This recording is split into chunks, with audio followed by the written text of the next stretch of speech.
Então, assim, o que que a dor pode ensinar para a criança e para a mãe?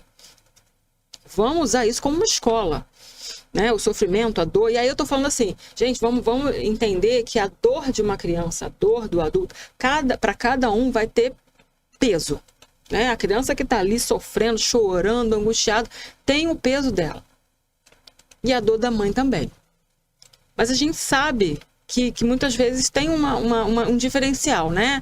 A criança está crescendo, a mãe, o adulto já tem várias outras situações, não é só a maternidade, tem a conta para pagar, tem o relacionamento com o companheiro, tem a família, enfim, tem vários outros universos girando ali em torno da dor da maternidade. Então, às vezes, pesa um pouco mais. Mas, enfim, vamos lá. A dor tem a função emocional. A dor, ela sinaliza um limite. Então, ela está mostrando para a gente, tanto para a criança quanto para a mãe, né? Às vezes está mostrando ali, ó, daqui a gente não pode, né? Daqui a gente não podemos ou não conseguimos avançar. Então, às vezes, a dor aparece justamente por isso, porque a gente está limitado ali. Não consigo fazer. A criança está ali querendo fazer, mas não consegue. A mãe também, não consigo fazer. O que eu faço? Não consigo passar daqui. Ou não posso, né? Não passar daqui. A dor também pode sinalizar uma falta. E aí, pensando assim, mais nas crianças, né? Pode ser uma falta de empatia, né? É um cuidador, um pai, uma babá, alguém, né? Um adulto ali que está com falta de empatia, não está conseguindo se colocar no lugar da criança, né? Ver, entender o universo, o que está acontecendo na mente da criança ali. Então, a falta de empatia, um pouco mais de agressividade, de grosseria, menos tato, menos delicadeza da criança. Então, é a falta de empatia. Pode ser uma falta de tempo de qualidade. Então, a dor da criança pode ser por conta dessa falta de tempo de qualidade com ela. Ela está sentindo falta da presença ali, da mãe, do pai, do irmão. Eu tenho uma paciente pequenininha que ela fala, ela se queixa que ela sente falta do irmão. O irmão já está fazendo faculdade, mora ainda na mesma casa,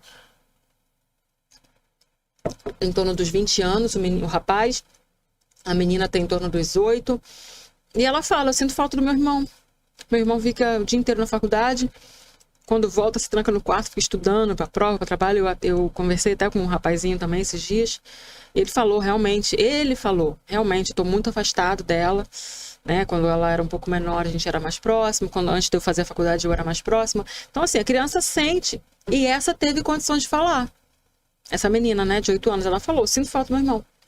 E o irmão também reconheceu, né, que se afastou um pouco por conta da falta da logística ali do tempo. Então, assim, às vezes é uma falta. A dor da criança pode ser uma falta da presença, da atenção, do afeto, da validação. Então, às vezes são adultos que estão em volta só falando, isso é bobeira, isso é besteira, que palhaçada, ih, tá com raivinha, sabe? Debochando da emoção da criança. Então, às vezes a dor da criança pode ser isso também. É a falta da validação do adulto, que acaba sendo uma falta de respeito também, né? Porque assim, se a gente imagina um adulto ali, um adulto com um adulto, e aí o outro, né? Relacionamento ali de 2 adultos. Imagina aí você mãe com seu esposo. Enfim. Ou então você com seu filho adulto também. E aí o outro adulto tá no momento de raiva. A princípio, se a gente tem estabelecido uma relação de respeito, você vai respeitar a raiva, né? Então deixa ele se acalmar, deixa ele no canto dele, até ele se acalmar. Se não tem respeito estabelecido, como que fica? Ih, olha lá, aí começa o deboche. Ih, tá com raivinha. Aí alimenta mais ainda a raiva do outro, correto? Concordam comigo? Então, assim, a criança é a mesma coisa. A validação que a gente fala tanto, validação de sentimento, validação de emoção, o que a gente fala, bate, repete sobre isso, é exatamente isso, respeitar. A mesma coisa que você tem por um adulto, você tem pela criança. Se ela tá com raiva, se ela tá com medo, se ela tá triste, respeitar o que ela tá sentindo, né? Então, assim, ou então um excesso também. A dor também pode sinalizar um excesso, né? Excesso de quê, Joyce? Excesso de crítica. Tem criança que é criticada o tempo todo. Criticar o tempo todo. Fez errado, fez isso, fez aquilo, volta lá e refaz. Entende? Crítica o tempo todo. Né? Que bobeira. Não. Muita crítica. Rigidez. Né? Uma família muito rígida. que não tem flexibilidade, que não tem um pouco mais de afeto, de carinho e tudo mais.